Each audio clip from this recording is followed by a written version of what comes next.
Welcome back, everybody. We are going to finish up our 3.5 notes today. We are sitting at example 20. We have a standard form equation here, ax plus by is equal to c, which in this case is 2.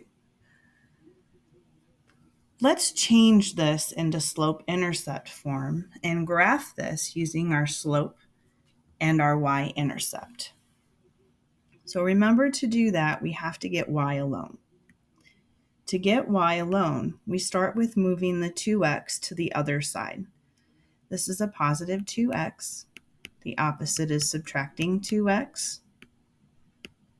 So we have y is equal to, remember, we cannot subtract the 2x from the 2 to make it 0 because they are not like terms.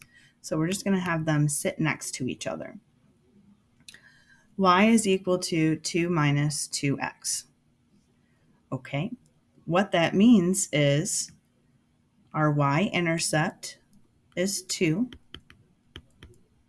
and our slope is negative 2, or negative 2 over 1. So we're falling 2 and running 1. To graph this,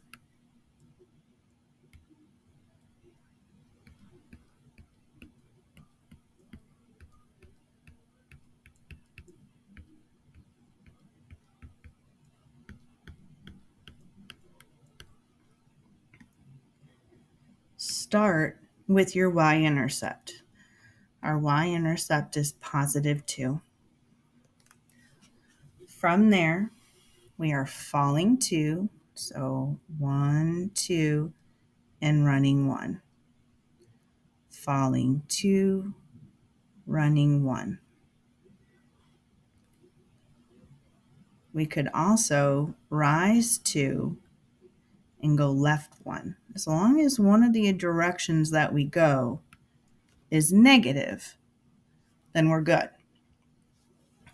It also asks us for the x-intercept. And I can see from our graph that our x-intercept is 1, 0.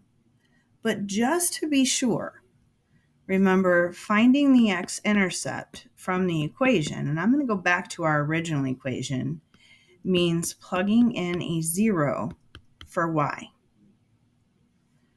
2x plus 0, well, anything plus 0 is itself.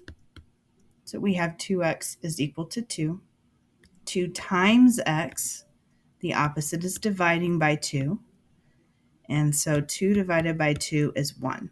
And so that verifies that our x-intercept that we see in our graph is indeed 1, 0.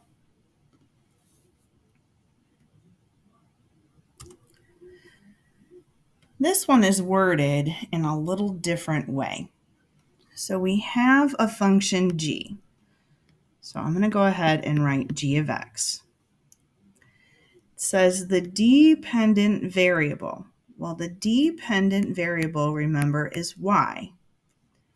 And it increases 3 units. So y is going up 3. For every 1 unit, the independent variable. Well, remember, on our graphs, our independent variable is x. And it looks like that's going to the right one. So if I'm looking at a graph and I'm going up 3, right 1, that's rise over run. Oh, this is telling us our rise over run, or our slope. So our slope is 3 over 1, or 3. Okay, so if I'm putting it in slope-intercept form, I have 3x for the mx. Then I'm looking at g of 0 is 3. Remember, this used to be x, so they're saying when x is 0, y is 3, or 0, 3.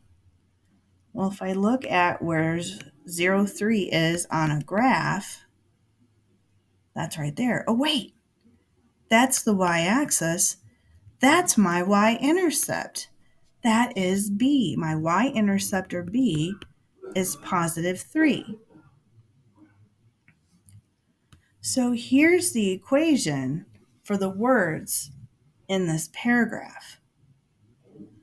All right, so it's asking us for a few things. It says graph. Okay, so I already have on there my x-intercept. I'm going to go ahead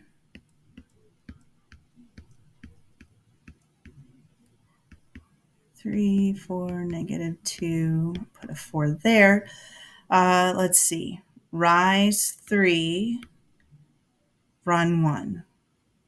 All right, or fall 3, back 1. So there's my line. The slope. So the slope is 3. I've already written that down. My y-intercept, or b, is 3. And then the x-intercept, if I'm looking at this graph, it looks like it's -1. But remember, we can check that. G of x and y are the same thing. So for x-intercepts, remember we're changing y to 0 and solving for x. I'm going to move this here. So we would subtract 3 to the other side. That adds to 0. -3 is equal to 3x. The opposite of multiplying by x by 3 is dividing by 3. And so we have x is equal to -1. And there it is. Our x-intercept is -1.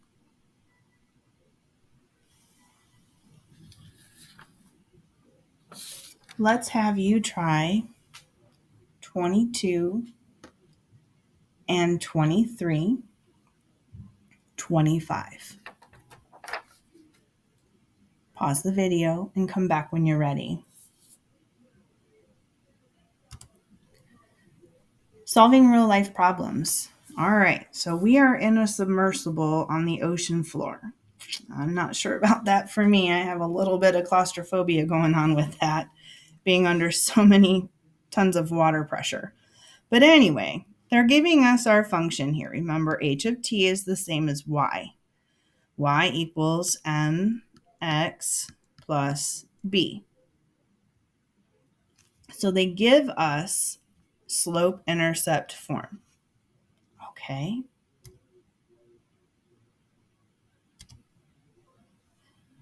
I'm going to get another slide here. So it asks us to graph. I'm going to start with graph. So we have y equals 650t minus 13,000. All right.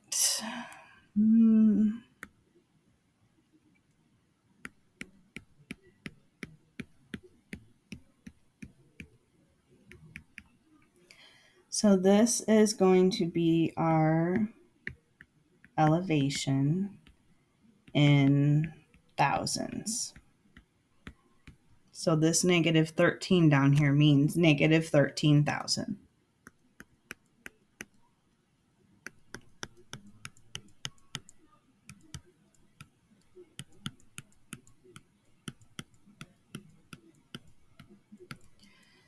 This is going to be the time it's taking us to rise in minutes. So we're starting at -13,000. That is our y-intercept. And we're rising 650 feet for every 1 second. Well, let's find our x-intercept. 0 is equal to 650t minus 13,000.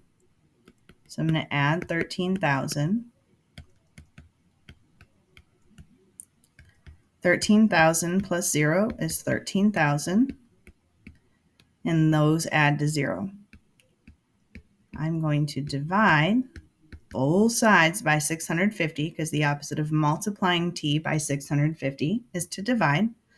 These reduce to 1, So we have t is equal to, and if I plop this 13,000 divided by 650 in the calculator, I get 20. So 20 minutes.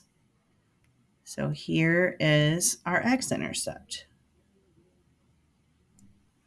And there's my graph.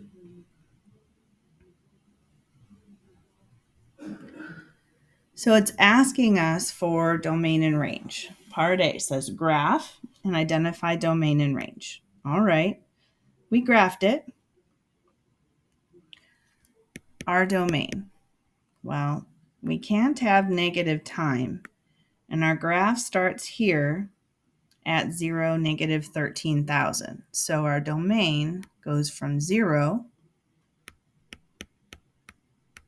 and then we surface here when our time is 20 minutes. So 0 to 20. Remember, our range is lowest to highest. So our lowest point that we've graphed is that y-intercept at negative 13,000. And our highest is up here at the x-intercept, which is when y is 0. We've surfaced.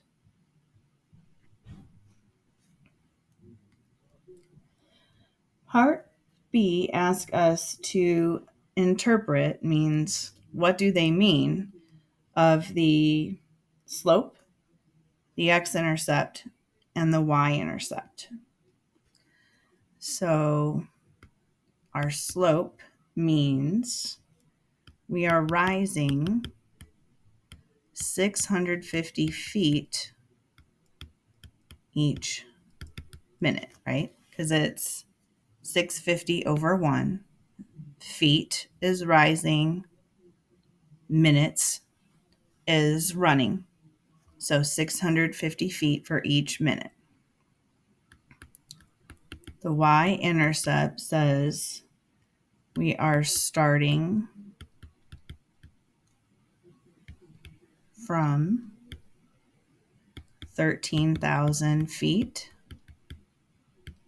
below the surface.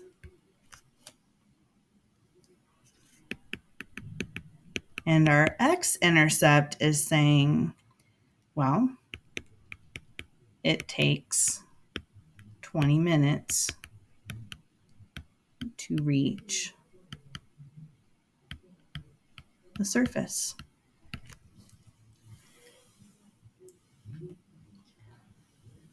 Have you give that last one a try. It'll work very similar to the one that we just did. And we will talk about that in class as well. Thanks so much. You are doing a fantastic job sticking with it. I'm very proud of you. Have a great night.